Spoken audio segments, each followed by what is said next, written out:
Welcome to the Faster, Easier, Better show. This podcast is short, fun, and jam-packed with good ideas that you can start using right away. Hey, it's Lee Silver. I'm by myself today. Ellen is on vacation, so it's just me. And I think she's going to be doing some of the things that I want to talk about today, which is maybe some sleeping, maybe some enjoying, some planning, maybe some doing, but she's out doing her thing while we do our thing. And it's still the early part of the year, so we still can kind of set the tone for 2023. And so I'm going to do a two-part series. The first one is things we should do more of, and then the second part, things we should do less of. So the first thing that I thought, I see this all the time. I watch the commercials, I see all these studies, and everyone says we need more sleep. And I'm thinking, wait a minute. If I'm an efficient person, I'm out there getting stuff done. I get up early, I stay up late, and I just go, go, go, go. And then I realized, you know what? I'm not really go, go, go. I'm just kind of go sometimes because I'm tired. I'm exhausted. So, as someone who used to be, a creative night owl, go against the flow and work while people were sleeping type, boy, that's a lot of hyphens in there. The advice that people give to get more sleep is actually I'm starting to buy in. Not just because the commercials have convinced me, but because I'm seeing it. So what can we do to improve our sleep? Well, now with wearables, we kind of have a better idea how we really are sleeping. So that kind of gives us a clue, how that's going. But beyond that, everything we do now could be done better with our phone. I know that sounds like a strange thing to say, and we're always thinking, well, the phone can be an inefficient tool as well. But it's as it applies to this. I mean, I used to have a sound machine, which was great. You put on some white noise or a babbling creek, although that made me want to pee. But anyway, some sort of noise that kind of helped me to fall asleep peacefully. And then I set the alarm with a nice, gentle wake up, not that screaming horn sound that your phone has. So the phone in and of itself can be a tool, whether it is measuring your sleep or it's helping you to get to sleep and waking you up in a nice, gentle way. But during the day, the two things that I have found is quick naps. So, sleeping for 2 hours, that's probably not efficient.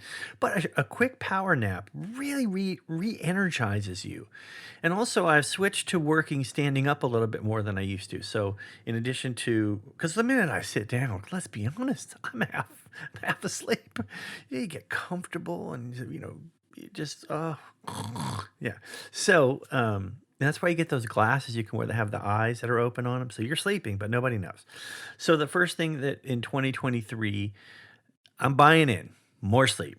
I also think for a lot of us who already are, you're listening to this show, I'm giving you a lot of credit. I think you're already an efficient person, and mostly you just want a few more ways to be more efficient. So I'm not going to belabor the point about planning, but I will say I have come to believe that even though it's great to have everything digitized and all your schedules and your meetings and everything is in your phone or in your computer, there's something about having a wall calendar, especially one that covers the whole year, that just gives you such a different perspective on time and when things need to be done and a warning about, deadlines that are approaching and just an overview. So whether it sits on your desk or it's on the wall, I think an entire year to view calendar is a very powerful tool, or at least a month at a time calendar that's up where you can see it and has different colored markings or some way to just quickly glance at it, especially if you don't want other people to know exactly what you're up to. You want some privacy. Maybe you have your own system, but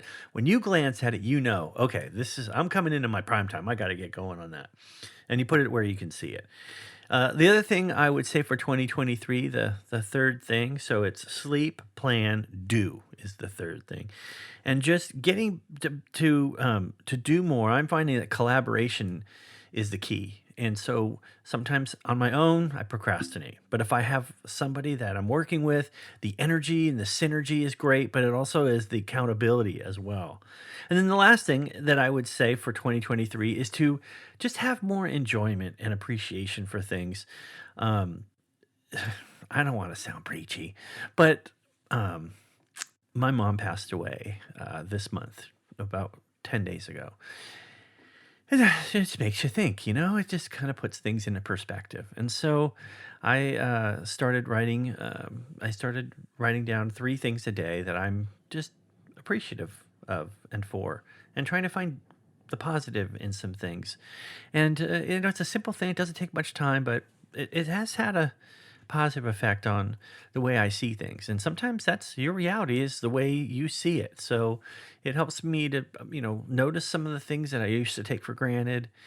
And, well, you can tell I'm struggling here. But, my mom lived to be 85 years old and she died peacefully. So I don't have any regrets. But, when you lose your parents, it's tough, and it makes you think about your own life and your mortality. So thanks for letting me share. But if there's something that I can impart about that is that it's nice to be able to appreciate, what you have and not let little things ruin what otherwise could be a great day. And that's all we really are looking for is a series of great days. And I'm sure Ellen, wherever she is having a great day. And I appreciate you being here just with me for this one show, actually one more show.